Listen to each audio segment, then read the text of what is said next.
ప్రభు పేరట ఈ ఆరాధనకి కూడి వచ్చిన మీ అందరికీ నా హృదయపూర్వకమైన వందనాలండి. అందరికీ వందనాలు, దేవునికి స్తోత్రాలు. దేవుడు మిమ్మల్ని దీవించునుగాక.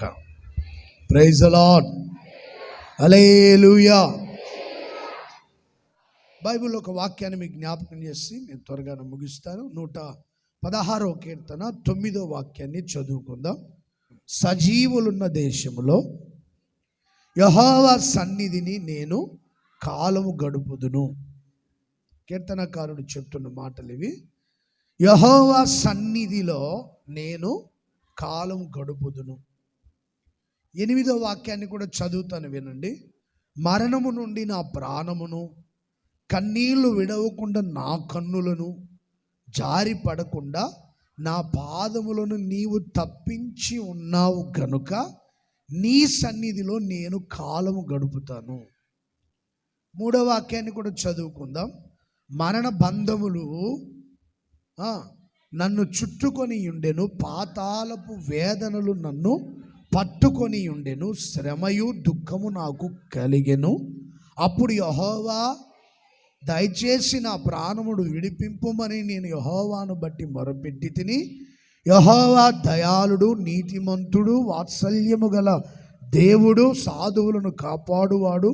నేను కృంగి ఉండగా ఆయన నన్ను రక్షించెను, నాకు క్షేమమును విస్తరింపజేసెను.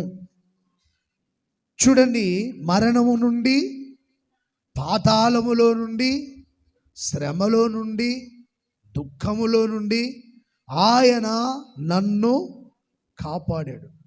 జారి పడకుండా నా పాదములని ఆయన తప్పించాడు. ఊరికే ఏడవకుండా నా కన్నులని ఏడ్చి ఏడ్చి ఏడ్చి కన్నులు క్షీణించిపోతాయని నా కన్నుల నుండి కన్నీళ్లు కారకుండా ఆయన నా కన్నులని కాపాడుతూ వచ్చాడు. మరణ పాశ్యములు, పాతాళపు పాశ్యములు నన్ను పట్టుకొని ఉన్నాయి. మరణ బంధకాలు నన్ను చుట్టుకొని ఉన్నాయి. అవి నన్ను బంధించాయి. నేను అటు ఇటు కదలలేని స్థితి. చెరసాల్లో వేయబడినప్పుడు బంధించి ఉన్న వాళ్ళ బాధ అంతా ఇంత కాదు, వర్ణనాతీతం అనమాట. ఇప్పుడైతే అన్నీ ఉన్నాయి, కానీ ఒక 30, 40, 50 ఏళ్ళ క్రితం మనం ఆలోచిస్తే బంధకాల్లో బంధించి వాళ్ళని ఊబిలో, బిలంలో పడేసేవాళ్ళు అనమాట. ఊబిలో పడేసేవాళ్ళు. రాజులున్న కాలంలో అయితే శత్రువులైనా దొంగలనైనా బంధించి ఒక గుహలో పడేసేవాళ్ళు. అండమాన్ జైలు అయితే ఇంకా చెప్పదేనికే లేదు. అక్కడ గుట్టే దోమలకే చచ్చిపోతారు మనుషులు. రాజుల కాలంలో అయితే బంధించి చెరసాల్లో పడేసేవాళ్ళు. అలా నన్ను చుట్టుకొని ఉన్నాయి, నన్ను వేధిస్తున్నాయి, నన్ను బాధిస్తూ ఉన్నాయి. అప్పుడు నేను దేవునికి మొరపెడితే ఆయన వాత్సల్యము గలవాడు, ఆయన దయాళుడు, నీతిమంతుడు. ఆయన నా మొర విని నాకు క్షేమమునిచ్చాడు, నన్ను రక్షించాడు, నన్ను కాపాడాడు, నన్ను తప్పించాడు. కనుక నేను యెహోవా సన్నిధిలో కాలం గడుపుతున్నా. దేవుని సన్నిధికి ఎందుకు వచ్చావు నువ్వు? ఓ దావీదు, ఎందుకు దేవుని సన్నిధిలో చిరకాలం ఉండాలనుకుంటున్నావు? ఎందుకని నువ్వు దేవుని సన్నిధిలోని నివాసం చేయాలనుకుంటున్నావు? నా జీవిత కాలం అంతా నేను ఆయన సన్నిధిలో చిరకాలం, నా దేవుని మందిరంలో శాశ్వత కాలం, నేను బ్రతికినంత కాలం నా దేవుని మందిరంలో ఉండాలని ఆశ. నువ్వు రాజువు కదా, నువ్వు గొప్పోడివి కదా, దేవుని సన్నిధికి ఎందుకు వెళ్తున్నావు? ఎందుకు ఆయన సన్నిధిలో కాలం గడపాలనుకుంటున్నావు అంటే, దేవుడు నా జీవితంలో ఎన్నో మేలులు చేశాడు. అవి చెప్పలేనంతగా, లెక్కలేనంతగా, ఊహకందనంతగా ఆయన చేసిన మేలులు తలంచుకుంటే ఇంకెక్కడికి వెళ్ళాలి? దేవుని సన్నిధికే కదా వెళ్ళాల్సింది. చూడండి, రాజులు, గొప్పవాళ్ళు, ఘనులు దేవుని సన్నిధికి వెళ్ళినప్పుడు సామాన్యమైన ప్రజలు దేవుని సన్నిధికి రాలేకపోతున్నారు, దేవుని సన్నిధిలో ఉండలేకపోతున్నారు. దానికి కారణాలు ఎన్నో ఉండొచ్చు. కొంతమంది భక్తిహీనతను బట్టి కూడా దేవుని సన్నిధికి రాలేరు. చూడండి, భక్తిహీనులు ఆయన సన్నిధిని రాతెగింపరు అనే మాట యోబు గ్రంథంలో 13వ అధ్యాయం 16వ వాక్యంలో ఉంటుంది. ఆ మాట, భక్తిహీనుడు ఆయన సన్నిధికి రాతెగింపడు. ఒక భక్తిహీనుడు ఉన్నాడంటే వాడు దేవుని సన్నిధికి రాలేడు, వచ్చేదానికి తెగించలేడు. కారణం వాడి భక్తిహీనతే దానికి కారణం. భక్తి గలవాడైతే పరిగెట్టుకుంటూ వచ్చి దేవుని సన్నిధిలో కన్నీళ్లతో కన్నీళ్లు విడిచి కృతజ్ఞతా హృదయముతో దేవుణ్ణి స్తుతిస్తూ, అయ్యా నన్ను సజీవుల లెక్కలో ఉంచావు, నీ సన్నిధిలో నేను కాలం గడుపుతానయ్యా. ఒక భక్తిహీనుడు మందిరానికి రాలేడు, ప్రార్థనకు రాలేడు. కొంతమంది ఏ ప్రార్థనకి రారు, ఏదో ఆదివారం నామిక వాస్తకు వచ్చామన్నట్టుగా వచ్చి వెళ్తుంటారు. ఖాళీగా ఉండి గోళ్ళు గిల్లుకుంటూ ఉంటారు, కానీ దేవుని సన్నిధికి రాలేరు. కారణం ఏంటంటే వాళ్ళ భక్తిహీనత. ఖచ్చితంగా చెప్తుంది బైబుల్, ఒకడు భక్తిహీనుడైతేనే వాడు దేవుని సన్నిధికి రాలేడు. ఏదో ఆదివారం వస్తున్నారు కొంతమంది, ఏదో వాళ్ళున్న కొంచెం భక్తిని బట్టి కావచ్చు అని నేను అనుకుంటాను. ఎక్కువ భక్తిహీనత ఉందంటే వాళ్ళకి భక్తి అన్నా ప్రార్థన అన్నా నచ్చదు. ఎప్పుడు వెళ్ళే మందిరమే కదా, ఎప్పుడు పాడే పాటలే కదా, ఎప్పుడు చెప్పే వాక్యాలే కదా, ఎప్పుడున్న దైవజనులే కదా, అక్కడికి వెళ్ళి మనం ఏం చేయాలి? దేవుని సన్నిధికి వెళ్ళడం అంత అవసరమా? మన శరీరం మనకు సహకరించట్లేదు, బలహీనతలు, రోగాలు, వ్యాధులు. 18 ఏళ్ళ నుంచి రోగంతో ఒక సహోదరి దేవుని సన్నిధికి వెళ్తానే ఉంది. Praise the Lord. కూర్చోలేదు, నిలబడలేదు, అయినా దేవుని సన్నిధికి వెళ్తుంది. కారణం ఆమెకి నడుము నొప్పి, అయినా వెళ్తుంది దేవుని సన్నిధికి. యేసయ్య కనికరించి ఆమె బలహీనత నుండి విడిపించినట్టుగా లూకాసు సువార్త 13వ అధ్యాయంలో ఆ విషయాలు అంటే తర్వాత చదువుకోండి మీరు. ప్రియ సహోదరులారా, నీలో ఉన్న భక్తిహీనత నిన్ను దేవుని సన్నిధికి వచ్చేదానికి తెగింపడు అన్నమాట. వచ్చేదానికి తెగింపు ఉండదు. అబద్ధాలు చెప్పేదానికి, బూతులు మాట్లాడేదానికి, దొంగతనాలు చేసేదానికి, నరహత్యలు చేసేదానికి, పాపపు క్రియలు చేసేదానికి తెగింపు ఉంటుంది కొంతమందికి. తెగించి అన్ని ఆచారాలు ఆచరించేదానికి, దేవునికి విరోధమైన కార్యాలు చేసేదానికి తెగిస్తారు కొంతమంది. కానీ దేవుని సన్నిధికి తెగింపరు కొంతమంది. తెగించి దేవుని సన్నిధికి వచ్చారనుకోండి, మా దేవుడు ఆయన సన్నిధిలో ఉన్న తరగని మేలులు మీకు దయచేయనుగాక, తరగనంత సౌభాగ్యం దయచేయనుగాక. నీ సన్నిధిలో పొందిన మేలులు తరగని సౌభాగ్యమే యేసయ్యా, యేసయ్యా నీ కృపా చాలయ్యా, యేసయ్యా యేసయ్యా నీ ప్రేమే చాలయ్యా, యేసయ్యా యేసయ్యా నీ కృపా చాలయ్యా, యేసయ్యా యేసయ్యా నీ ప్రేమే చాలయ్యా. హల్లెలూయా. చూడండి, ఆయన సన్నిధికి ఒక భక్తిహీనుడు రాలేడు. భక్తి గల వాళ్ళైతే వచ్చి ఎవరు వచ్చినా రాకపోయినా ప్రార్థన చేసుకొని వెళ్తారు, దేవుడిచ్చే ఆశీర్వాదాలు పొందుకుంటారు. ఒక వ్యక్తి దేవుని సన్నిధికి రాలేకపోతున్నాడంటే వాడు డాంబికుడు. డాంబికులు అంటే అబద్ధాలు చెప్పేవాళ్ళు, మాయలు చేసేవాళ్ళు. 5వ కీర్తన 5వ వాక్యంలో ఆ మాటలు ఉంటాయి. డాంబికులు నీ సన్నిధిలో నిలువలేరు, నీ సన్నిధికి రాలేరు. మీకు అసహ్యంగా ఉంటారు వాళ్ళంతా. డాంబికులు నీ సన్నిధికి రారు, వచ్చినా నిలవరు, తిరుగుతూ ఉంటారనమాట, అటు ఇటు అటు ఇటు. కొంతమంది చివరి ప్రార్థనలు కూడా ఉండరు చూడండి, పరిగెడుతుంటారు. 5 నిమిషాలే కదండి చివరి ప్రార్థన, 2-3 నిమిషాలు అయిపోయింది, ఎక్కడికో కొంపలు కూలే వాళ్ళలాగా వెళ్ళిపోతుంటారు. వీళ్ళు డాంబికులా లేకపోతే సత్యవంతులా అర్థం కాదు. మాయాజాలం చేసే వాళ్ళని డాంబికులు అంటారు. ఉన్నది లేనట్టుగా, లేనిది ఉన్నట్టుగా చేస్తుంటారు అనమాట. కొంచెం తలనొప్పి వచ్చింది అనుకున్నా, అబ్బా తలనొప్పితో బాధపడుతున్నాని పోయి గోడకు అలా బాదుకుంటుంటారు, దిండు ఒకటి అడ్డం పెట్టుకొని. వాడు జుట్టు పీక్కుంటాడు, వాడి తల తారు రోడ్డు అయిపోయి ఉంటుంది. ఈమె వేసే ఏసాలకి నటనలకి. చిన్న బలహీనత ఉంటుంది, దాన్ని పెద్దగా 70 mm జూమ్లో చూపిస్తుంటారు. పెద్దగా చిన్న బలహీనతే, దాన్ని ఇంకా వర్ణనాతీతంగా మాట్లాడుతుంటారు. చిన్నది మాయాజాలం అన్నట్టు. వీళ్ళు డాంబికులు, మాయలు చేస్తుంటారు. చిన్న రోగం వచ్చినప్పుడు చిన్నగానే ఉండు, దానికి పెద్దగా ఫీల్ అయిపోయి బాధపడి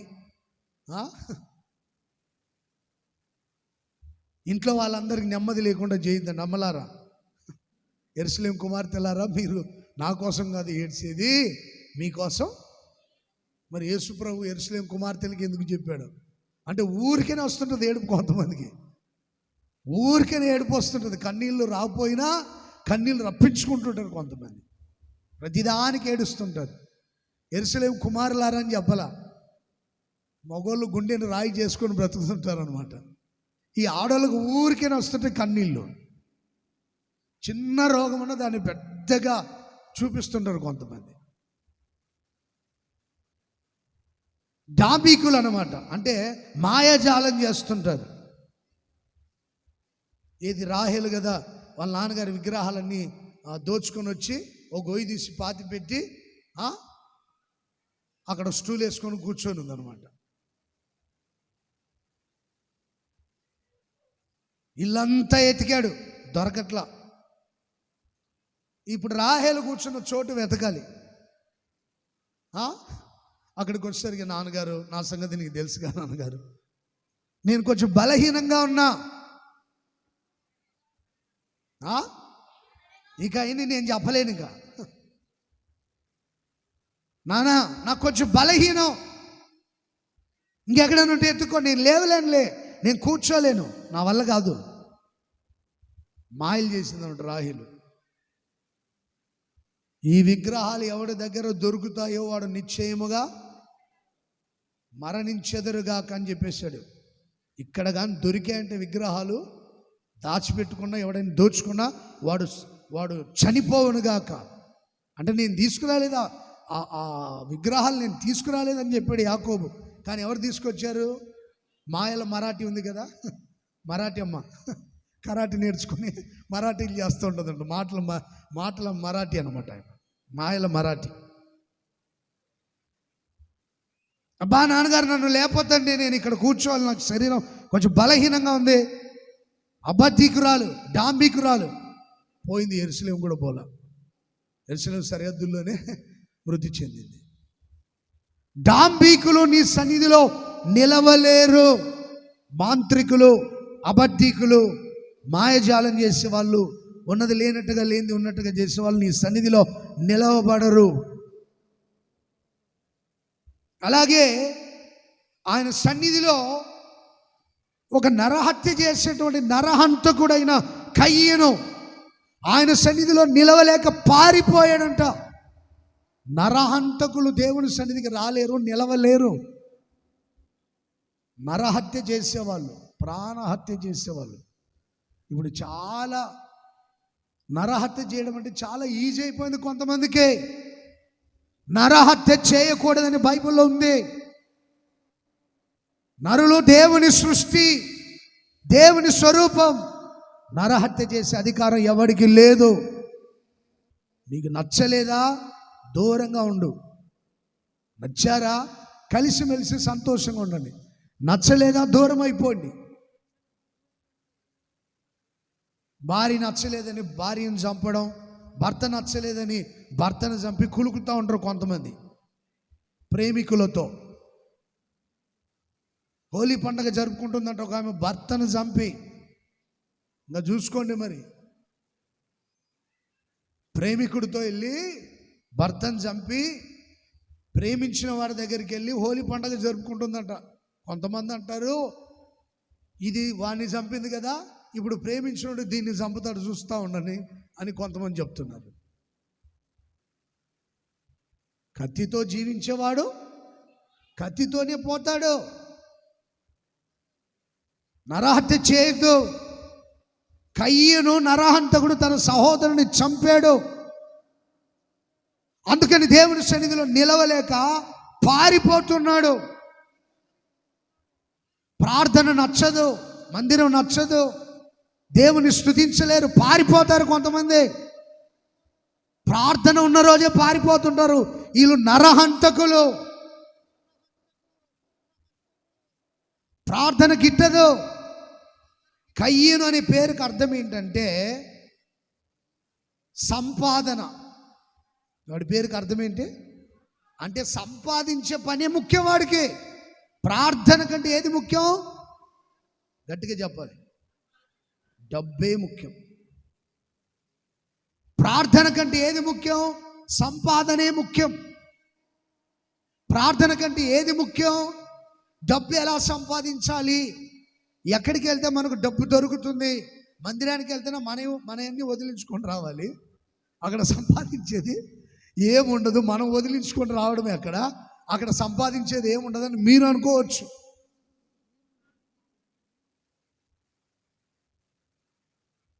కయ్యంలాగా ఆలోచిస్తున్నావా? భూలోకంలో దేవుని సన్నిధిలో నిలవలేని నీవు పరలోకంలో ఎలా ఉంటావు? పరలోకం సన్నిధికి ఎలా వెళ్తావు? కుదరదంతే. నరహత్యలు చేసుకుంటూ నీతిమంతులు నిందించి అవమానపరిచి హింసించి వారి కీడు చేయాలని నీ పాదాలు పరిగెత్తి నరహంతకుల్లాగా మారి కయ్యను వలె సంపాదించే పనిలో ఉన్నావా? శ్రేష్టమైన అర్పణలు దేవుడికి ఇవ్వకుండా వాటిని ఆయనే తిని ఏదో తాళగింజలు తీసుకొచ్చి దేవుని సన్నిధికి ఇచ్చి శ్రేష్టమైన ఇవ్వకుండా వాడు అనుభవించి తాళగింజలు తీసుకొచ్చి దేవుని సన్నిధికి ఇచ్చి ఇంకా సంపాదించాలనుకుంటున్నాడు కయ్యను. సంపాదించాలనుకునేవాడు వాడు దేవుని పరిచర్యకి ఎప్పుడు ఖర్చు పెట్టలేడు. నువ్వు సంపాదించి సాధించి ఏం చేస్తావు? మన దేశంలో చాలామంది ఉన్నారు కోటీశ్వరులు, సంపాదించారు. అవన్నీ దేవుడు బయటికి రప్పించునుగాక. సంపాదించి సంపాదించి సంపాదించి కట్టలు కట్టలు కట్టలు కట్టలు కట్టి స్విట్జర్లాండ్ స్విస్ బ్యాంకులో ఎలా కట్టి పెట్టున్నారో వాళ్ళ మనసు మార్చి అవన్నీ బయటికి దేవుడు తెప్పించునుగాక. అవన్నీ దేశ ప్రజలకు ఉపయోగించుదురుగాక. ఆ మంచి మనస్సుని దేవుడు ఐశ్వర్యవంతులకు దయచేయునుగాక. Praise the Lord. ఖర్చు పెట్టండి. నీవు తిని తృప్తి పొందగా మిగిలింది పేదలకు ఇవ్వండి, దేవుని సన్నిధికి ఇవ్వండి. ఆకలి కొనిన వారికి ఆకలి తీర్చండి. ఎంతకాలం సంపాదిస్తావు? ఏం చేస్తావు? ఒక ధనవంతుడు సంపాదించి నా ప్రాణమా తిను తాగు సుఖించమంటాడు అని అన్నాడు. వెరివాడా నీ ప్రాణాన్ని అడుగుతా ఏం చేస్తావు? ధనవంతుడు సంపాదించి చనిపోయి నరకానికి వెళ్ళాడు. ఇక్కడ అన్ని సుఖభోగాలే. ధనవంతుడికి కడుపులో సల్ల కదలదన్నమాట.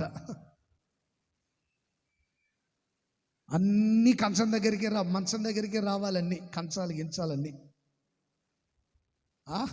అన్నీ మంచం దగ్గరికి రావాలన్నమాట. ఏ పని చేయడు, ఇలా కొడతాడు.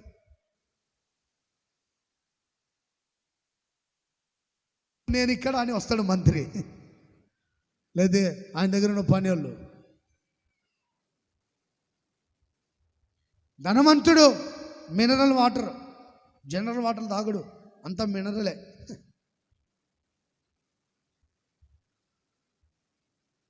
మామూలుగా ఉండడు, అంత సుఖభోగాలే.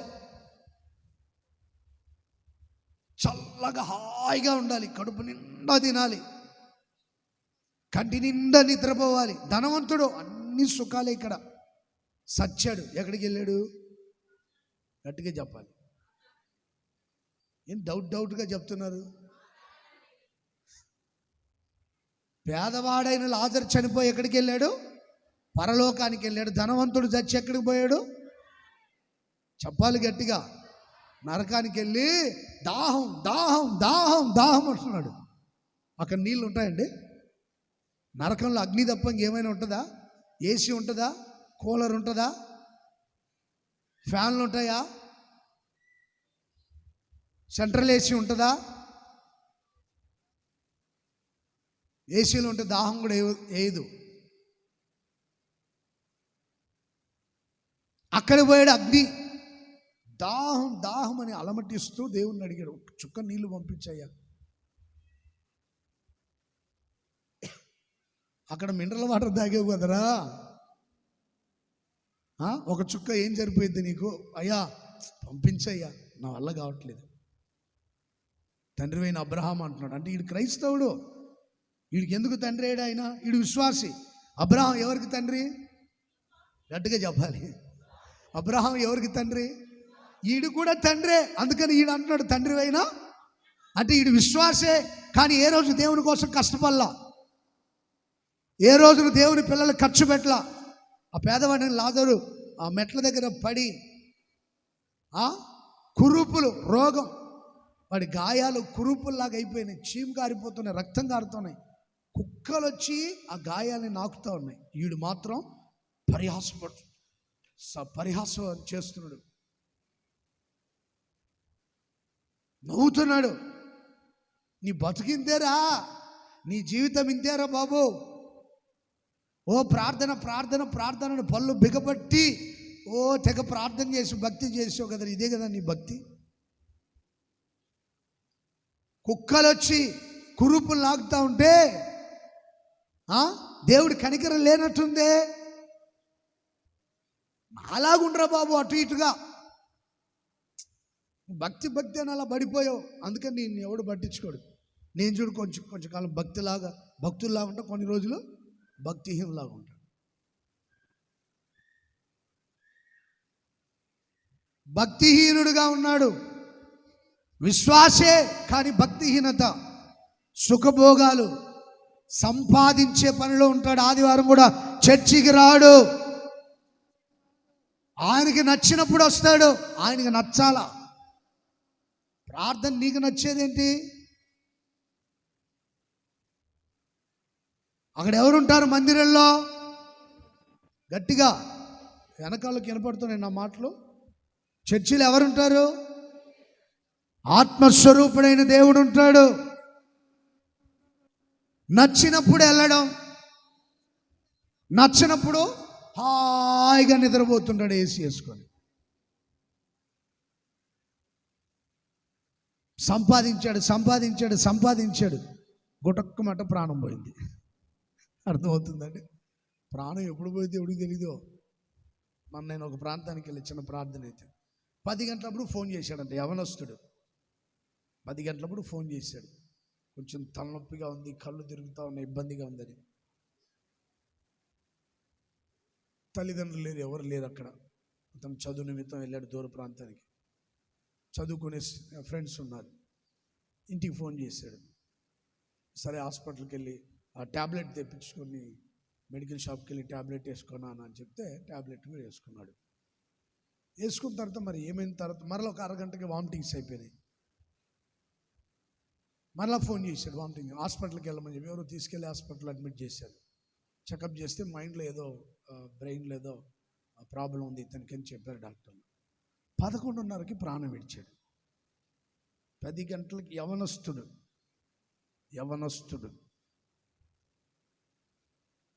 10-10:30 మాట్లాడారు. 11:30కి లేడు. ఒకే ఒక అబ్బాయి, ఒకే ఒక కొడుకు. ఆ తల్లిదండ్రులు ఎంత వేదన పడ్డారో. మరణం ఎప్పుడు ఎలా వస్తుంది ఎవరికి తెలుసండి? నీకేమైనా తెలుసా? నాకేమైనా తెలుసా? ఎవరికి ఎన్ని రోజులు దేవుడు నిర్ణయించాడు దానికోసం ప్రార్థన చేయాలి. కానీ నా దినములో నాకు లెక్కించ నేర్పయ్యా అని అడగాలి. కానీ మనకేం తెలుసు? కాలాలు సమయాలు ఎవరి స్వాధీనంలో ఉన్నాయి? దేవుని స్వాధీనంలో ఉన్నాయి. ఎంతకాలం నువ్వు సంపాదించుకుంటూ దేవుని సన్నిధిని విడిచిపెట్టి తిరుగుతావు? కనీసం ఆదివారం రోజు కూడా దేవుని సన్నిధికి రాలేనంత ఆ స్థితిలోనికి నువ్వు దిగజారిపోయావా? 3 గంటలే కదండి, 9 నుంచి 12 గంటలకి ప్రార్థన అయిపోయింది. 3 గంటలు దేవుని సన్నిధికి వచ్చి దానికి ఏమైంది? దైవ సేవకులతో కలిసి స్తుతించి ప్రార్థించి ఆరాధించి దానికి ఏమైంది? పరుగులు ఎడుతున్నారు. బాధ్యత లేదు కొంతమందికి. దేవుడు సన్నిధి అంటే బాధ్యత లేదు, దేవుడు అంటే భయం లేదు. ఎవరు చూస్తారు? ఆ పాస్టర్ గారు అసలు పట్టించుకోడు, ఆ సిస్టర్లు అసలే పట్టించుకోరు, ఆ సేవకులు మా గురించి బాధ్యత లేదు. ఇలా ఆలోచించుకుంటూ ఉంటున్నావు. నువ్వు ఎవరు చూస్తారు? దేవుడు చూస్తాడు. నువ్వు దేవుని సన్నిధికి రావడం చాలా ప్రాముఖ్యం. ఎందుకంటే నీ పాదములు జారకుండా ఎవరు కాపాడింది? గట్టిగా చెప్పాలి. మనం జారి పడకుండా మన పాదాలు కాపాడింది యేసయ్య. మన కన్నులు క్షీణించిపోకుండా మన కన్నులను కాపాడింది యేసయ్య. మరణములో నుండి మనల్ని తప్పించి కాపాడింది యేసయ్య. పాతాళపు పాశాలు బంధించకుండా విడిపించింది యేసయ్య. స్వేచ్ఛనిచ్చాడు, విడుదలనిచ్చాడు, ఆరోగ్యం ఇచ్చాడు, ఆశీర్వాదం, ఐశ్వర్యం, సంపదలు సమస్తం ఇచ్చిన దేవునికి నువ్వు కృతజ్ఞుడవై ఉన్నావా? దేవుని సన్నిధికి వెళ్ళి కాలం గడుపుతానని ఎప్పుడైనా మనసులో అనుకున్నావా? అశ్రద్ధ చేయొద్దు, అనాలోచనగా ఉండొద్దు, కయ్యనులాగా సంపాదించే పనిలో ఉండొద్దు, నరహత్యలు చేయొద్దు, నీతిమంతులుగా ఉండండి. ఏది సంపాదించినా అది దేవునికి ఖర్చు పెట్టాలని ఆలోచనతోనే సంపాదించండి. ప్రభా, నేను ఒక 10 లక్షల రూపాయలు సంపాదించానంటే అందులో 2 లక్షల రూపాయలు నీ పరిచర్యకి ఇవ్వాలనుకుంటున్నా. నాకు తోచినంత పేదలకు ఖర్చు పెట్టాలనుకుంటున్నా. మిగతాది నా కుటుంబానికి నేను ఉంచుకొని దాన్ని ఖర్చు పెట్టాలనుకుంటున్నా. ఇలా అడగాలి దేవుణ్ణి. వన్ సైడ్ కాదు. వన్ సైడ్ కొంతమంది ఈ డబ్బు సంపాదించి పోగేసి పెట్టాలంతే. నేను ఇంత సంపాదిస్తే ఇంత నీ సన్నిధికి ఖర్చు పెట్టాలనుకుంటున్నా, పేదలకు ఖర్చు పెట్టాలనుకుంటున్నా, నా కుటుంబ సభ్యులకి నాకు ఖర్చు పెట్టాలనుకుంటున్నా, నన్ను అలా ఆశీర్వదించు ప్రభా అని దేవుని సన్నిధికి వచ్చి నువ్వు అడగాలి. దేవుని సన్నిధికి వచ్చేదానికే తెగింపు లేదు, దేవుని సన్నిధిలో నిలవలేనంత డాంబికత్వం, దేవుని సన్నిధికి వచ్చేంత ఆలోచన లేకుండా సంపాదించే పనులు ఉంటే ఈరోజు నీ మనసు మార్చుకొని ప్రభా నీ సన్నిధిలో నేను కాలం గడుపుతాను. Praise the Lord, praise the Lord, praise the Lord. Hallelujah, hallelujah. దేవుని సన్నిధిలో మీరు కనబడుటకు సిద్ధపడండి. యెహోవా పరిశుద్ధుడు, సృష్టికర్త. ఆయన సన్నిధిలో నిలబడుటకు, ఆయన సన్నిధిలో కనబడుటకు సిద్ధపడండి అనే మాట ఆమోసు గ్రంథం 4వ అధ్యాయం 12-13 వాక్యాల్లో ఆ మాటలు ఉంటాయి. కాబట్టి ఇశ్రాయేలులారా, మీ ఎదుట నేను ఇలాగు చేయుదును, మీరు మీ దేవుని సన్నిధిలో కనబడుటకై సిద్ధపడి రండి. నేను పర్వతాల్ని రూపించాను, గాలిని పుట్టించాను, ఉదయమున చీకటిని కమ్మ చేయువాడను, యోచనలు తెలియజేయువాడు ఆయనే, సంచరించు దేవుడను పేరు. చూడండి, దేవుని సన్నిధిలో కనబడండి. సిద్ధపడి వచ్చి దేవుని సన్నిధికి వచ్చి దేవుని సన్నిధిలో కనబడండి. ఎందుకంటే ఆయన పర్వతాల్ని సృజించాడు, కొండల్ని నిర్మించాడు, పర్వతాల్ని సృజించాడు, ప్రకృతులు అన్నిటిని సిద్ధపరిచాడు, గాలిని రూపించాడు, సూర్య చంద్రులని నిర్మించాడు నోటి మాటతో, ఉదయమున వెలుగును కలుగజేస్తాడు, చీకటిని. అంటే సృష్టికర్త అయిన పంచభూతాలు మన ప్రయోజనం కోసమే దేవుడు సిద్ధపరిచి పెట్టాడు. నింగి, నేల, నీరు, గాలి, అగ్ని, పంచభూతాలు మన కోసం సిద్ధపరిచాడు. అందుకని ఆయన సన్నిధిలో కనబడేదానికి సిద్ధపడి వెళ్ళాలి. ఖచ్చితంగా దేవుని సన్నిధిలో కనబడాలి.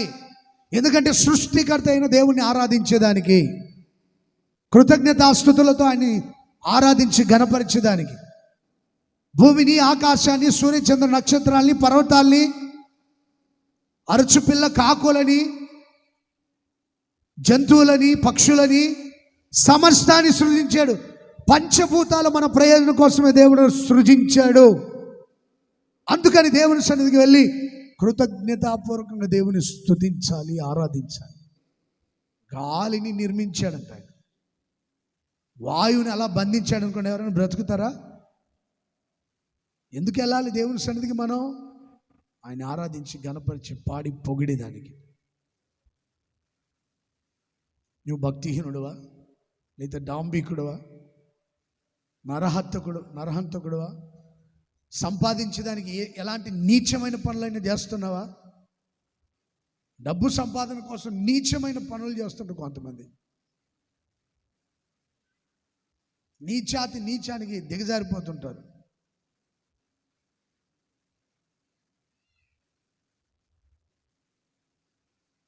భయంకరమైన స్థితిలో ఉన్నారు కొంతమంది.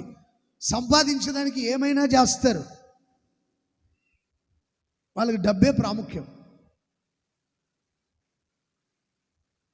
ఏమైనా చేస్తారు సంపాదించాలంటే డబ్బు, వాళ్ళకి డబ్బే కావాలి.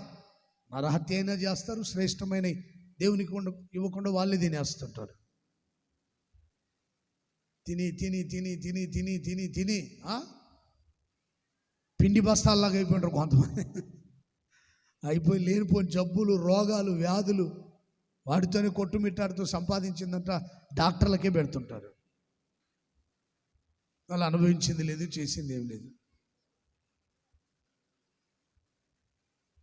సంపాదించేదానికి దేవునికి ఇవ్వాల్సింది ఇవ్వకుండా అవి కూడా నీవే తింటున్నావా? నరహత్యలు చేస్తున్నావా? విచ్చలవిడిగా ప్రవర్తిస్తున్నావా? వద్దు. కృతజ్ఞుడవై యెహోవా నీ సన్నిధిలో నేను కాలం గడుపుతాను. చూడండి, చాలామంది రాజు సన్నిధిలో నిలిచి మేలు పొందారు. ఎస్తేర్ రాజు సన్నిధికి వెళ్ళి రాజు యొక్క దయను సంపాదించుకుంది. అహష్వేరోషు రాజు సన్నిధిలో నిలిచి రాజు యొక్క దయను సంపాదించుకొని ఆ సమస్యల్లో నుండి, మరణంలో నుండి తప్పించబడి వస్తీ యొక్క ఇంటిని, వస్తీ యొక్క సంపదలన్నీ స్వతంత్రించుకుంది.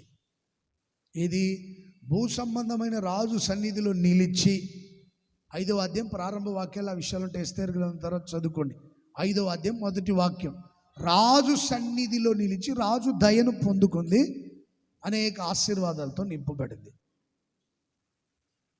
ఏది? భూ సంబంధమైన రాజు సన్నిధిలో నిలిచినప్పుడే. మన దేవుడు ఎవరు? మహారాజు. ఎంత చక్కటి కీర్తనండి! మహారాజుగా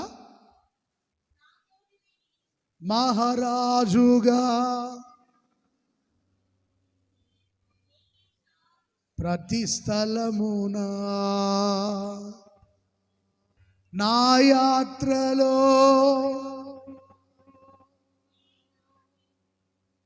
నా భారము నీవు మోయగా సులువాయే నీ దయ చేతనే కలిగిన క్షేమము ఎన్నడు నన్ను వీడదే.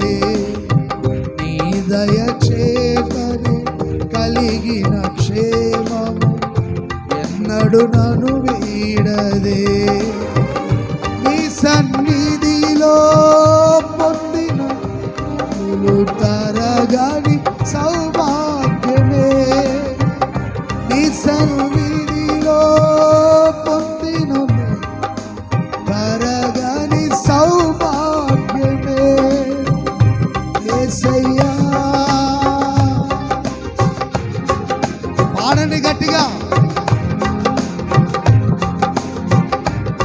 యేసయ్యా యేసయ్యా నీ ప్రేమే మహారాజుగా నా తోడువై నిలిచావు ప్రతి స్థలము నా భారము సులువాయి. హల్లెలూయా. ఇంకా కొంతమంది భారాన్ని మోస్తూనే ఉన్నట్టున్నారు. యేసయ్య చేతికి అప్పగించి ఫ్రీగా ఉండండి, సంతోషంగా ఉండండి. భూ సంబంధమైన రాజు సముఖంలో నిలిచి రాజు దయను పొందుకొని ఆశీర్వదించబడిందే ఎస్తేరు. మనమెందుకు రారాజైన యేసయ్య సన్నిధిలో నిలవలేకపోతున్నాం? ఆయన మహారాజు కదా, రాజులకు రాజు, ప్రభువులకు ప్రభు. ఈ భూమి మీద ఎంతమంది రాజులున్నా వాళ్ళందరికంటే కూడా గొప్ప రాజు మనం ఆరాధిస్తున్న యేసయ్య. చప్పట్లు కొడతాం గట్టిగా, కొట్టాలి గట్టిగా, కొట్టాలి గట్టిగా చప్పట్లు. మహారాజైన యేసయ్యను చప్పట్లు కొట్టి మహిమపడదాం. Praise the lord. ప్రభువులకు ప్రభు ఆయనే. ఎంతమంది లార్డులున్నా, ఎంతమంది ప్రభువులున్నా, వాళ్ళందరికంటే గొప్ప ప్రభు ఎవరు? యేసయ్య. కొంతమంది లార్డు లాగా చేస్తున్నారు అన్నమాట, దేవునిలాగా, ప్రభువులాగా. కూసా, పో, రా, ఈ పని చేయి, ఆ పని చేయి అంటుంటాను. లార్డులు, లడ్డులు కాదు, లార్డులు. దేవుళ్ళలాగా, ప్రభువులాగా ఫీల్ అవుతుంటారు వాళ్ళు. ప్రభువులాగా ఫీల్ అవుతుంటారు కొంతమంది. అర్థమవుతుందండి? వాళ్ళే పెద్ద ప్రభులు అనుకుంటారు. వాళ్ళందరికంటే గొప్ప ప్రభువు మనం ఆరాధిస్తున్నా యేసయ్య. చప్పట్లు పెడదాము గట్టిగా. Praise the Lord. ఎస్తేరు రాజు సముఖంలో నుంచి మేలు పొందింది కదా. రాజైన యేసయ్య సముఖంలో నిలిచిన మీ అందరినీ నా దేవుడు మేలుతో నింపునుగాక. దానియేలు రాజు సన్నిధిలో నిలిచి, రాజా కొంచెం సమయం నాకు ఇవ్వు, నీ కళ భావం నేను చెప్పేస్తాను. వెంటనే రాజుగారికి దయ కలిగింది. దానియేలు అడిగినట్టుగా సమయాన్ని ఇచ్చాడు. ప్రార్థన చేసి రాజు యొక్క కళభావాన్ని తెలియపరిచాడు. భూలోకపు సంబంధమైనటువంటి రాజు సముఖంలో నిలిచి రాజుల యొక్క దయ పొందారు. ఇద్దరు వేశ్యలు సొలొమోను ఉన్నటువంటి రాజ సన్నిధిలో నిలిచి న్యాయం తీర్చమని అడిగారు. సొలొమోన్ సొంత బిడ్డను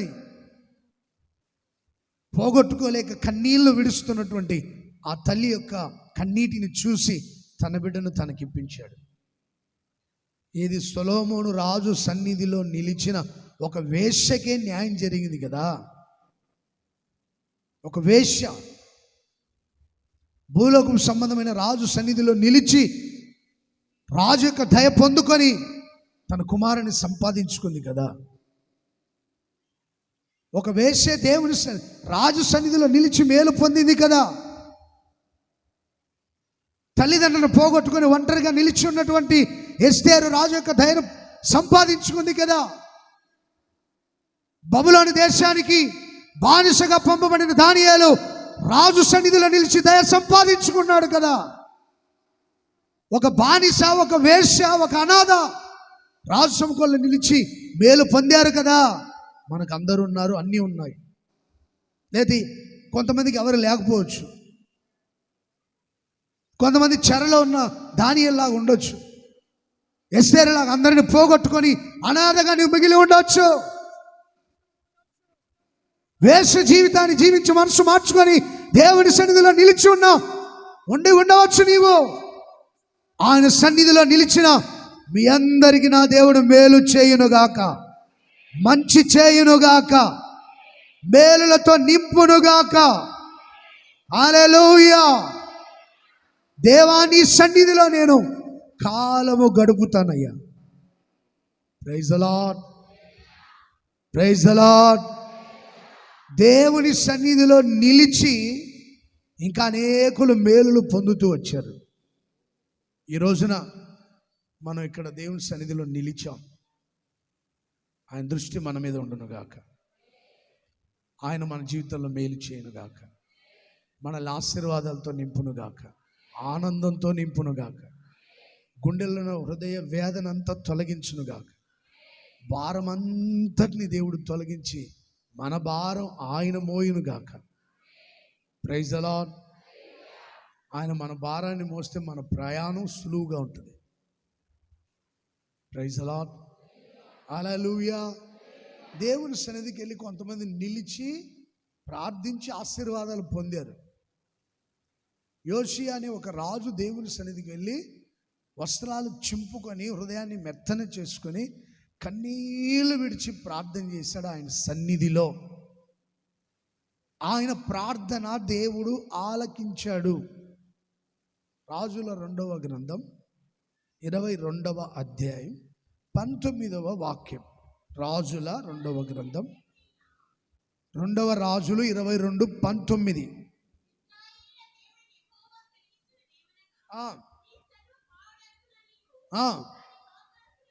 ఈ స్థలము పాడగునని దాని కాపురస్తులు దూషణాస్పదంగా మార్చబడతారని నేను చెప్పిన మాట నీవు ఆలకించి మెత్తని మనస్సు కలిగి యెహోవా సన్నిధిని దీనత్వము ధరించుకొని బట్టలు చింపుకొని నా సన్నిధిని కన్నీళ్లు రాల్చితివి గనుక నీవు చేయు మనవి నేను అంగీకరించి ఉన్నాను. చప్పట్లు కొడదామా గట్టిగా? యోషియా అనే ఒక రాజు దేవుని సన్నిధికి వెళ్ళి ఏం చేశాడు? కన్నీళ్లు రాల్చి బట్టలు చింపుకొని దీనత్వం ధరించుకొని హృదయమును ఉందా మాట, మనస్సును ఏం చేసుకున్నాడు? మెత్తని మనస్సుగా మార్చుకున్నాడు. కఠిన మనస్సు కాదు. భార్యను కొడితే రక్తం వస్తే ఇంట్లో పెంచుకునే పిల్లిని తీసుకొచ్చి ఆ రక్తం దాగిస్తున్నాడు పిల్లితో. వాడి మనసు ఎలాంటి మనసు? కఠినమైన మనసు. భార్యను కొట్టి రక్తం కారుతుంటే పిల్లితో రక్తం దాగిస్తున్నాడు. వీడి మెత్తన మనసా కఠిన మనసా? గట్టిగా చెప్పాలి మీరు.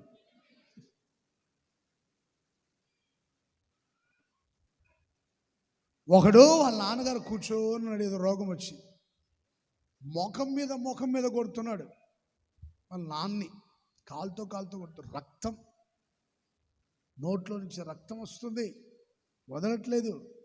బంధువులు వచ్చారు, పట్టుకున్నారు, వదలట్లేదు. కన్న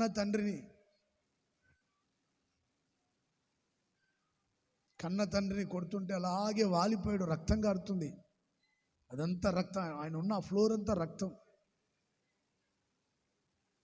వీడి మనసు కఠినమైన మనసా లేతే మెత్తని మనసా? కన్న తండ్రిని కొట్టడం ఏంటండి? తల్లిని కొట్టడం ఏంటండి? జాగ్రత్త, ఏం విత్తుకుంటావో పిచ్చ కొట్టుడు కొడతాను నీ పిల్లల తర్వాత. నువ్వు 4 కొట్లు కొట్టావు, మీ నాన్న 4 దెబ్బలు కొట్టావేమో, లెక్క పెట్టుకొని 40 దెబ్బలు కొడతారు నీ పిల్లలు అనుకుంటున్నావు. నువ్వు మామూలుగా కొట్టరు. మీ నాన్న నువ్వు కానీ కొడితే నీ పిల్లలు పిచ్చ కొట్టుడు కొడతారు. విడిపించేవాడు కూడా ఉన్నాడు, గుర్తుపెట్టుకో. అమ్మని కొట్టినా నాన్న కొట్టినా నీవు పుట్టబోయే పిల్లలు వచ్చే కొడుకులు, కోడళ్ళు, కూతుర్లు కొట్టరు. Praise the Lord. వచ్చే కోడలు ఇలాంటిదో ఎవడు తెలుసు? ముసలమ్మని కొడుతున్నావేమో, ముసలాయన్ని కొడుతున్నావేమో. ఇక్కడ పెద్ద భక్తుల్లాగా ముసుగులేశారు కొంతమంది. ఇంటికి వెళ్ళినప్పుడు చూడాలి, రాక్షసుల్లాగా అయిపోతుంటారు. అలా గొంతు కానీ అలా మొహాలు చూస్తే దడబుడుతుంది నాకు. సల్జ్వరం వస్తుంది కొంతమందిని చూస్తే. ఎంత దీనంగా ఉంటారు చూడండి కొంతమంది. ఈ పిల్లి కూడా పాలు తాగుతుందా అన్నట్టుగా ఉన్నారు. ఇంటికి వెళ్తే పాలు కాదు కదా, రక్తం తాగుతారు అనమాట. రక్తం తాగే వాళ్ళు కొంతమంది, కఠినమైన మనసు. ఏ మనసు? కఠిన ఆత్మలు. అలాగే మెత్తని మనసే ఉండదు. బెత్తంతో దెబ్బ కొట్టని గుణపడినట్లుగా పిల్లల్ని, కొంచెం లెక్క లేకుండా ప్రవర్తించే పిల్లల్ని సరిచేయండి. బెత్తంతో కొట్టి గుణపడాలి కనుక, సరి చేయబడాలి కనుక. అలాగని 2 కాళ్ళు పట్టుకొని తిప్పకూడదు, గిరగిర తిప్పి పండగేసి కొట్టకూడదు. నీ మనసు కఠినమైన మనసా, మెత్తని మనసా? కఠినాత్ములు.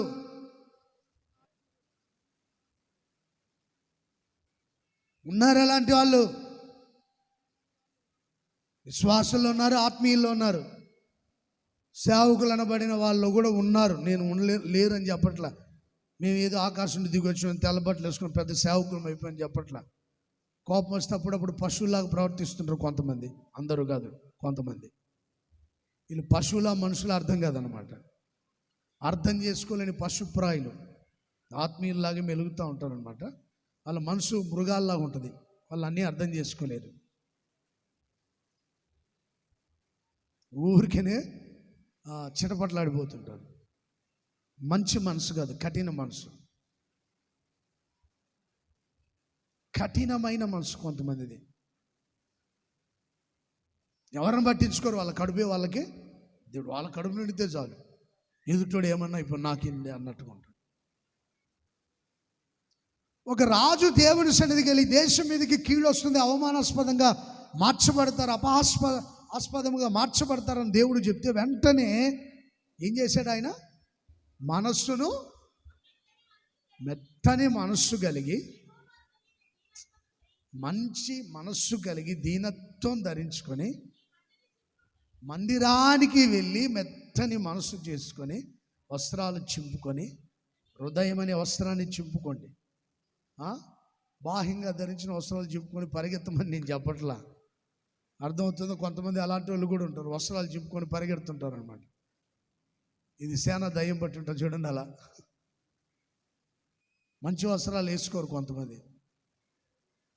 ఇప్పుడు చినిగిపోయిన చింపురు జుట్టు వేసుకొని చినిగిపోయిన వస్త్రాలు వేసుకొని తిరుగుతుంటారు.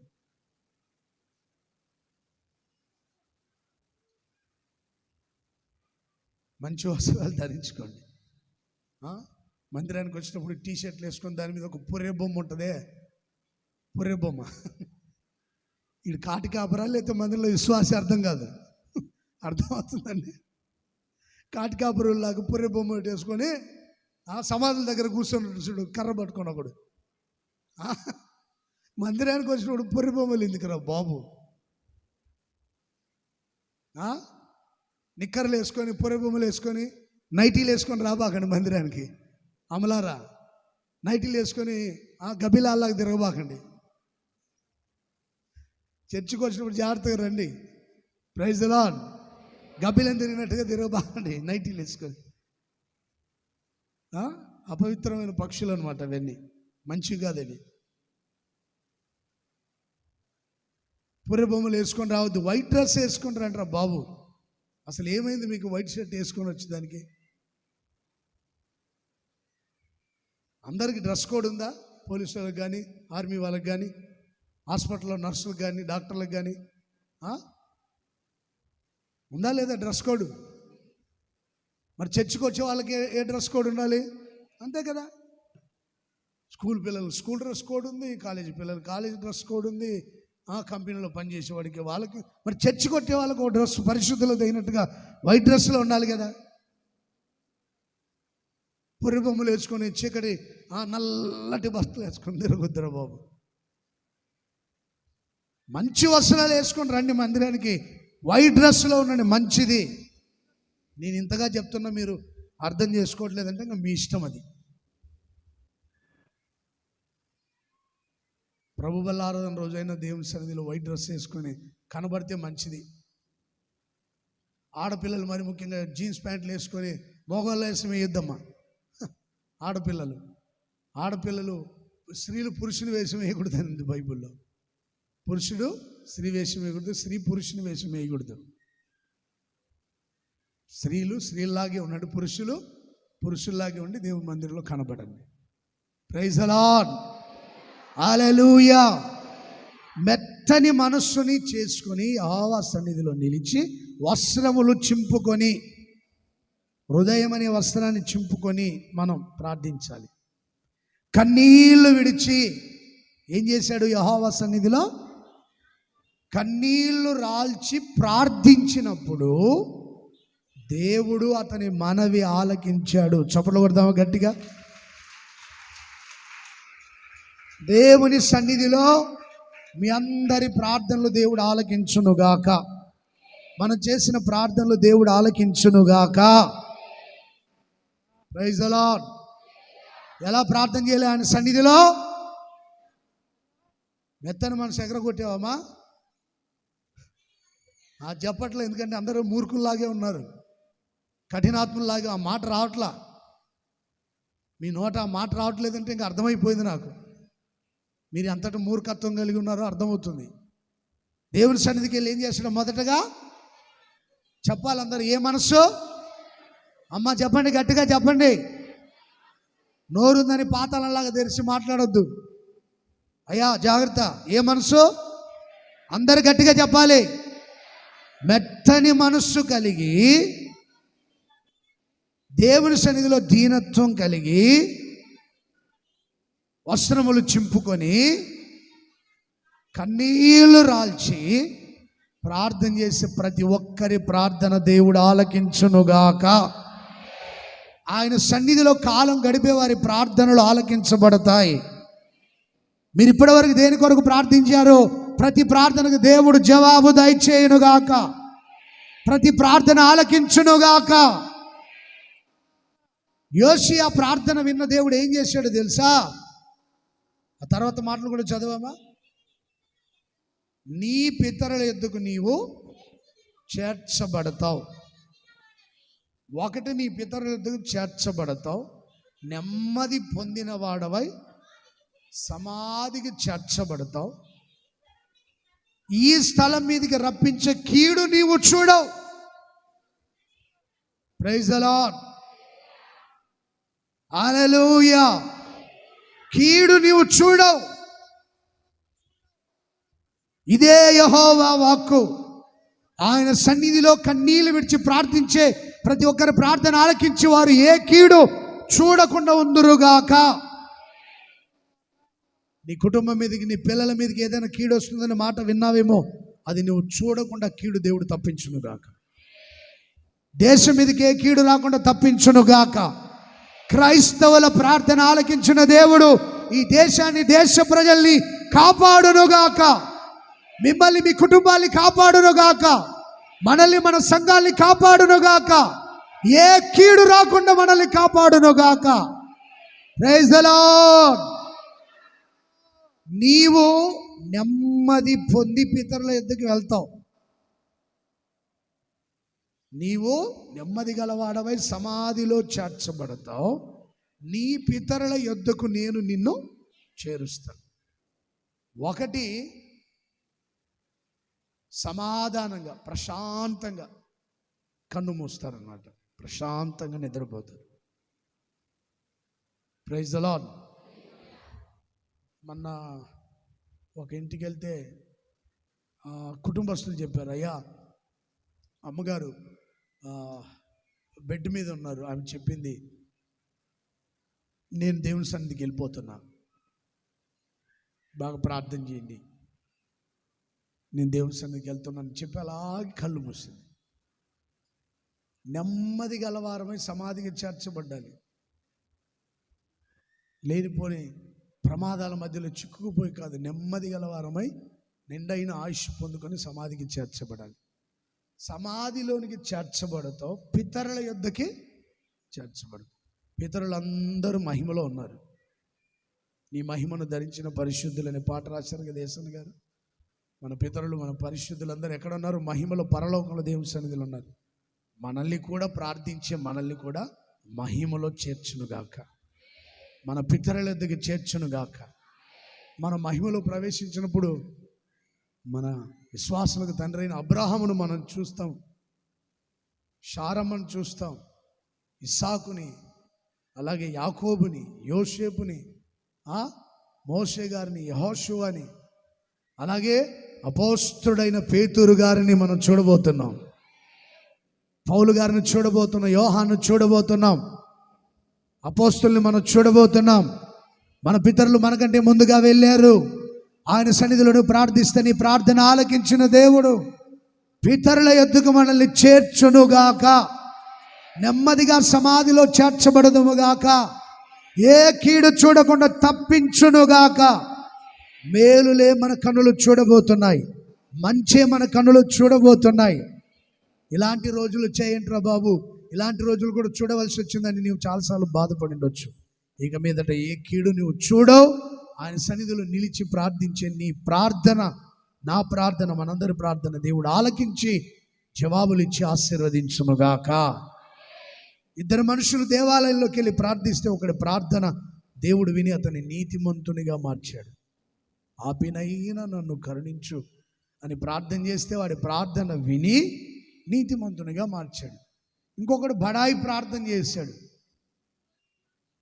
నేను అది చేశాను, ఇది చేశాను, వారానికి 2 సార్లు ఉపవాసం ఉంటాను, నేను అన్యాయస్తులు లాంటి వాడిని కాదు, దొంగ లాంటి వాడిని కాదు, చివరికి సుంకర లాంటి వాడిని కాదు అన్నాడు.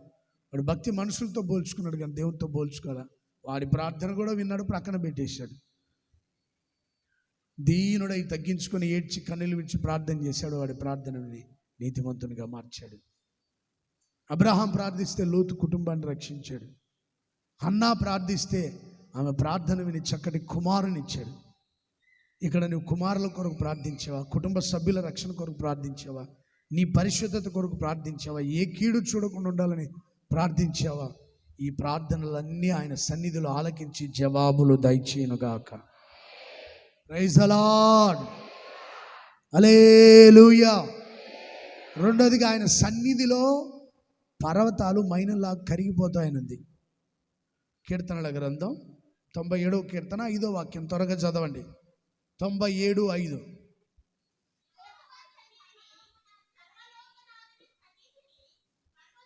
యెహోవా సన్నిధిలో, సర్వలోక నాదుని సన్నిధిలో పర్వతములు మైనము వలె కరుగుచున్నవి. వినండి, జాగ్రత్తగా వినండి. సర్వలోక నాదుడైన యెహోవా సన్నిధిలో పర్వతములన్నీ మైన వలె కరిగిపోవునుగాక. చెప్పండి గట్టిగా. పర్వతాలు ఎలా కరిగిపోతాయంట? అందరు చెప్పాలి, మైనం వలె కరిగిపోతాయని.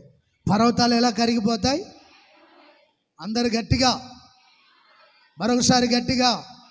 పర్వతాలు లాంటి సమస్యలు నీ ఎదుట కనబడకుండా కరిగిపోవునుగాక. పర్వతాలు లాంటి శోధనలు కంటికి కనబడకుండా మైన వలె కరిగిపోయి పారిపోవునుగాక. కొండలు పొట్టుగా మారుతాయి, పొడిగా మారుతాయి, సుడిగాలి చేత కొనిపోబడతాయి. యాకోబు, ఇశ్రాయేలు, యెషూరు, భయపడొద్దు, నీ ఎదుట పర్వతాలు మైనంలా కరిగిపోతున్నాయి. యాకోబు భయపడొద్దు, పర్వతాలను నువ్వు నూరుస్తావు, పొడి చేస్తావు, పొట్టు చేస్తావు. సుడిగాలి అయిన ఆత్మ వాటిని తీసుకుని వెళ్తుంది. Praise the Lord. నువ్వు దేవుని బట్టి సంతోషించబోతున్నావు. పర్వతాలాంటి ఒక సమస్య నీ ఎదుట ఉందా? కొండల్లాంటి శోధనలు ఎదుట ఉన్నాయా? ఆయన సన్నిధికి వచ్చిన నీ ఎదుట ఉన్న పర్వతాల్ని ఆయన కరిగించునుగాక. పర్వతాల్ని సృష్టించిన సృష్టికర్త ఎవరు? మన దేవుడే. సమస్యని పెట్టిన దేవుడు ఆయనే తీసేస్తాడు.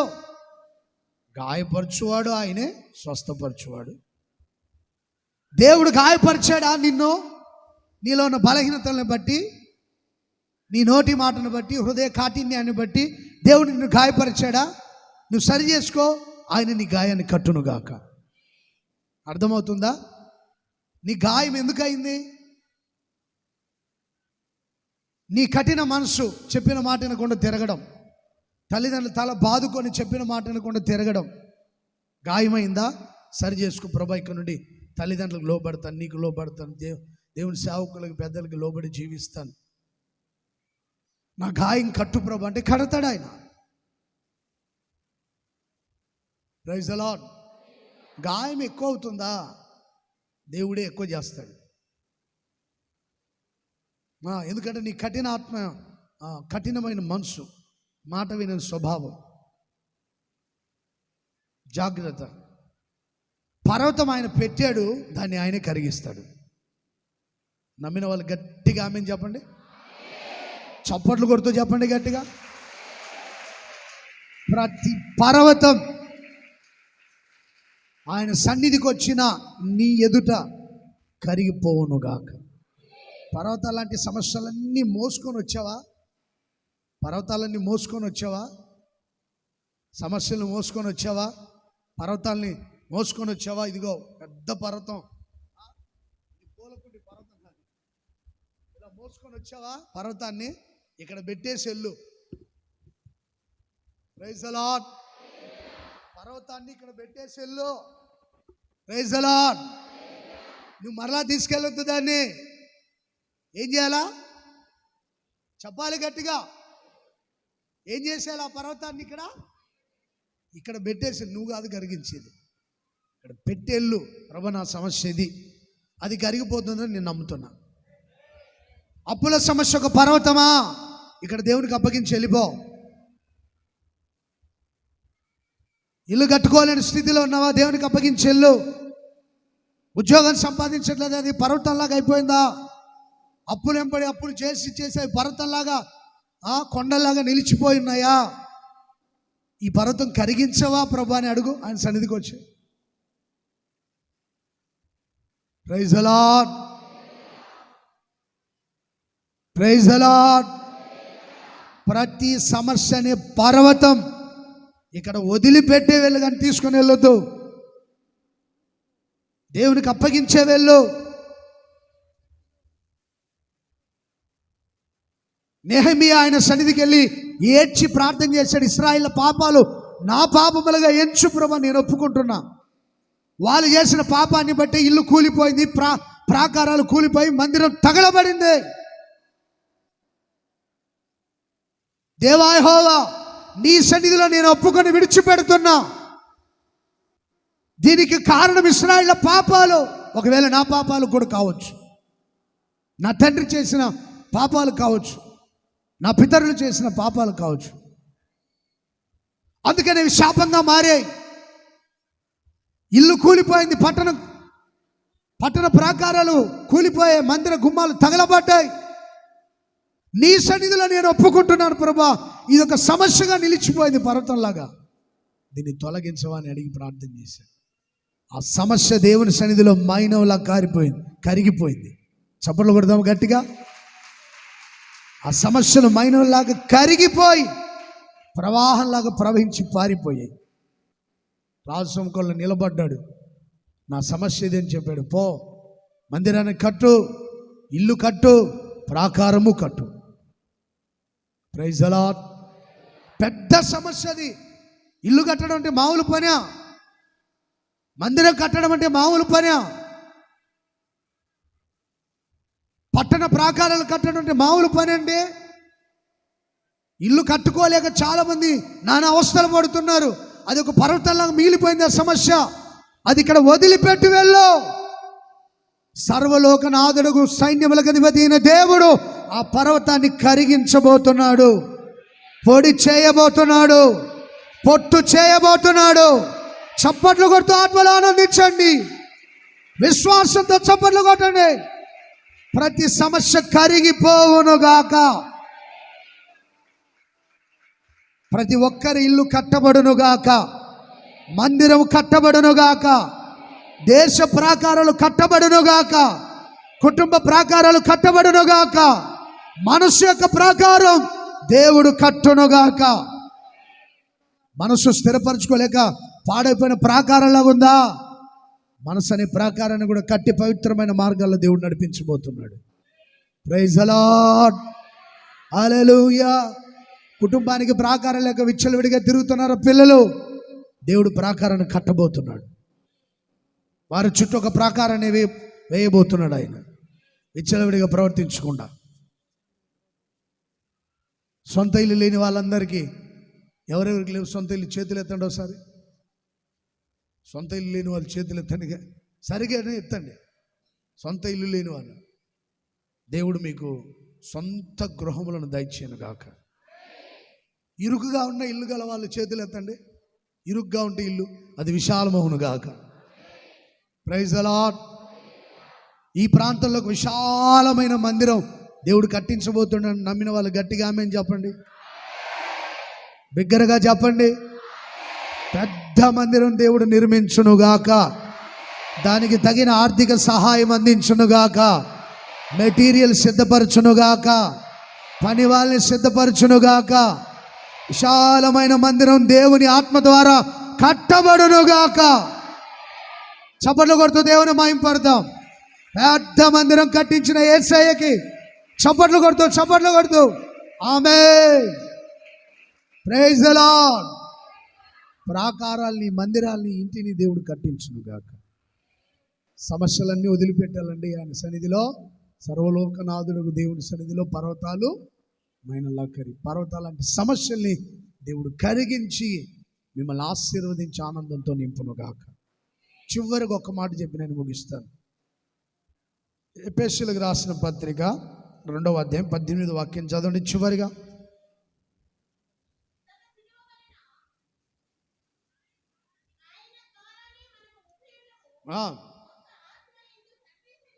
ఒక్క ఆత్మ ద్వారా తండ్రి సన్నిధికి చేరేదము.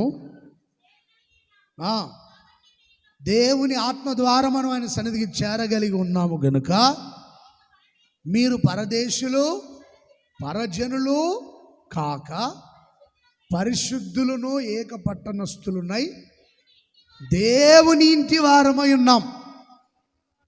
ఒక్క ఆత్మ ద్వారా దేవునికి సన్నిధికి చేర్చబడిన మనం ఎవరింటి వారం? గట్టిగా చెప్పాలి మీరు. మనం ఎవరింట్లో ఉన్నాం? ఒక ఆత్మ ద్వారా దేవుని సన్నిధికి వచ్చాం. మీరు పరజనులు కాదు. నా పని చెప్పవన్నయ్యా అని ఏడబాక, నా పరిచయం చెప్పట్లేదేంటి అన్నయ్యా ఏడబాక, దొంగ ఏడుపులన్నీ. నన్ను పట్టించుకోవేంటి అన్నయ్యా, ఒకసారి గమనించవచ్చు కదా, మాట్లాడవచ్చు కదా, ఇంటిని దర్శించవచ్చు కదా, మమ్మల్ని వేరు చేస్తున్నారు ఎందుకు? ఇట్లాంటి ఏడుపులు ఏడవబాకండి. మనం పరజనులము కాదు, పరదేశులము కాదు, దేవుని ఇంటి వారం. చప్పట్లు కొడదామా గట్టిగా? ఆయన సన్నిధిలో ఉన్న మనం ఎవరమో? మనం దేవుని ఇల్లు, పరిశుద్ధమైన ఆలయముగా దేవుడు మనల్ని కట్టునుగాక, వృద్ధి పొందించునుగాక.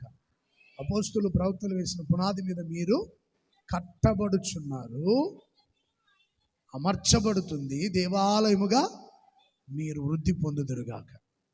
ఆయన సన్నిధికి వచ్చిన మన ప్రార్థన విని కీడు చూడకుండా దేవుడు పితరులెద్దుకు మనల్ని చేర్చునుగాక, మేలు చేసి.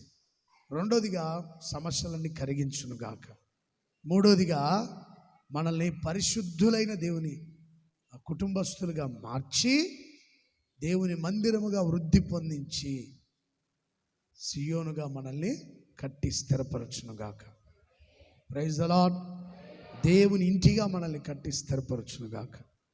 ఆయన సన్నిధికి వచ్చిన మనం పరదేశులము కాదు, పరజనులము కాదు, పరిశుద్ధులతో దేవుని ఇంటి వారం. మనం ఇప్పుడు దేవుని ఇంటిలో ఉన్నాం, పరిశుద్ధుల సమూహం మనమంతా.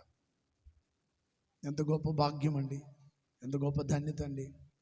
దైవజనులైన యేసన్న గారు ఏర్పరిచిన ఈ సంఘంలోనికి మనం వచ్చాం. పరిశుద్ధులైన దేవుని సేవకుల మధ్యలోనికి వచ్చాం. మన పరిశుద్ధులం, దేవుని ఇంటి వారం. ఆయన సన్నిధికి వచ్చిన మనల్ని పరిశుద్ధమైన దేవాలయంగా కట్టి స్థిరపరిచి ఆయన రాకడకు సిద్ధపరచునుగాక.